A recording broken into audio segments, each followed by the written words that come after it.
Hey guys, I know I've been promising you this video for the longest time. I've been teasing it in my Snapchat and on Instagram stories and pretty much everywhere. So I needed it because I ran out of it. So I figured I would run through it really quickly, make this a fun, cute, small, short video for you guys and show you how to make it. So pretty much what we're making today is called sofrito.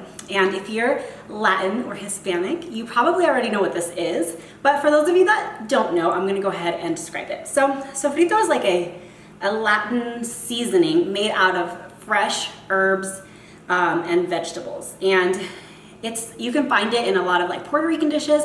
I'm Brazilian and Panamanian, so it's very common in Panama to use it as well. So my mom taught me this recipe, so I can't take all the credit for it.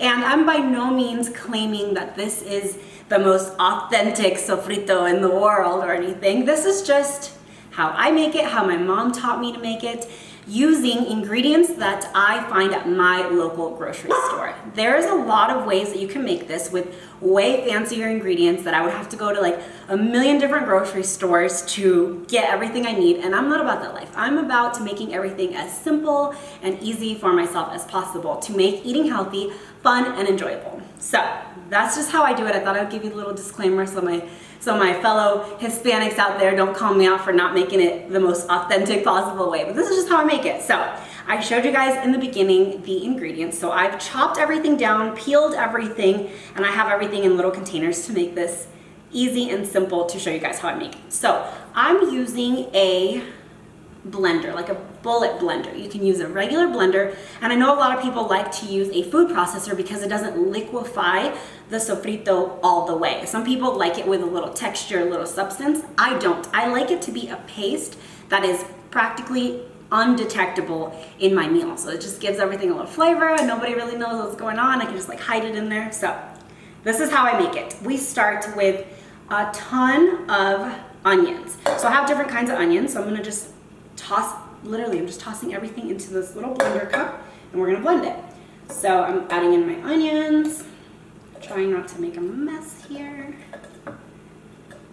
And I kind of like to layer it so it's not too much of one ingredient at one time, so the blender doesn't have to work as hard. So a ton of garlic. This is just regular garlic. I like to buy it peeled. You can peel it yourself. It's a little bit more potent that way, but again, I like to make things as simple and easy as possible for myself because there's no need to do extra work. Then I'm going to add a little red bell pepper. Oops. And I'm gonna add a whole bunch of cilantro. Look at me, just making messes, you know? That's how it goes sometimes. So now the cup is full, so I'm going to close. Actually, I'm gonna add a little olive oil. So this is my Thrive Market olive oil. Just a little bit. Now, not everybody adds olive oil to theirs. I like to do it because it makes it easier on my blender to blend it up. And I like olive oil in most of my dishes, so I don't mind having that olive oil flavor in everything I use this in. So you don't have to do the olive oil. You could probably do water if you really need it, or you might be able to just food processor or blend it by itself without any liquid. So that's up to you. Shake it up a little bit and start blending again. It's not a perfect science. I just, keep adding ingredients and keep blending until it's one paste. So I'm gonna add a couple of these little pearl onions. I like to add lots of different types of onions for different flavor. And then I'm gonna do a little bit more cilantro, a little bit more red pepper, and some more of this garlic. You can already smell it, smells really good. Oh, a little bit more olive oil. Oops.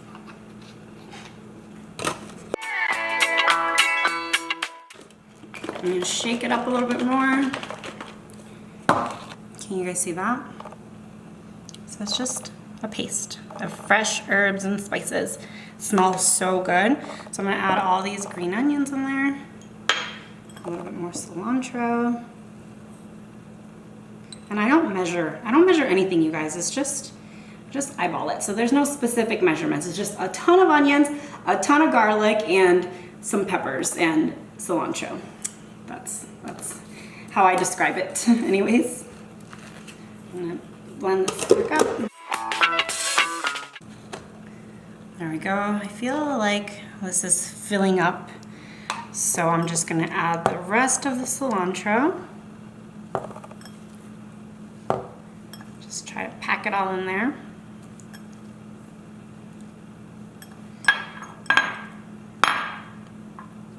There we go. I think that's about all we're gonna get in there. Just maybe just a little.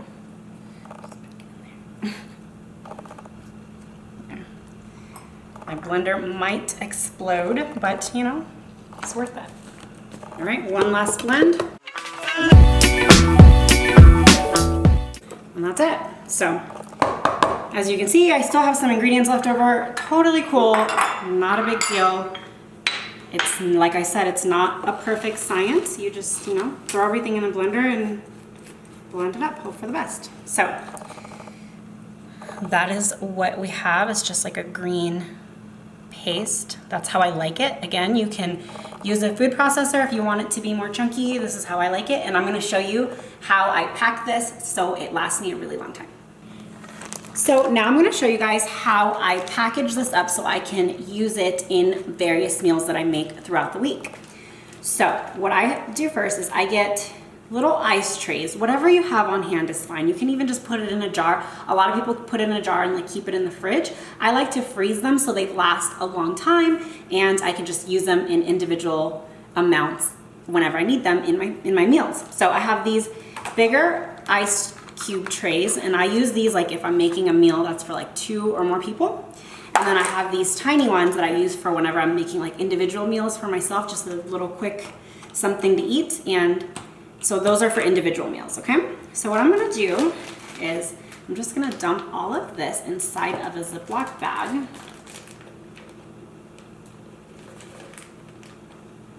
Try to leave one of the corners untouched. And I'll just leave that. So I try to get almost all of it in the bag if I can, without making a giant mess. Not likely. I just find that this is the easiest way for me to distribute it amongst the ice cube trays without making a giant mess. So I'm just gonna snip one of the corners of the Ziploc bag and then just kind of hold it and start pouring it into the ice cube trays.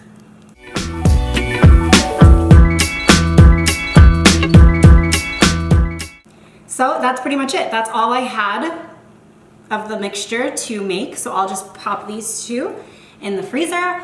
I'll allow them to freeze overnight, and then in the morning I'll just pop them all out into a Ziploc bag, and whenever I'm going to cook a meal that needs a little flavor, you know, spice it up a little bit, I add one of these, or if I'm making it like a big batch for 2 or more people, then I'll add a couple of these bigger ice cubes.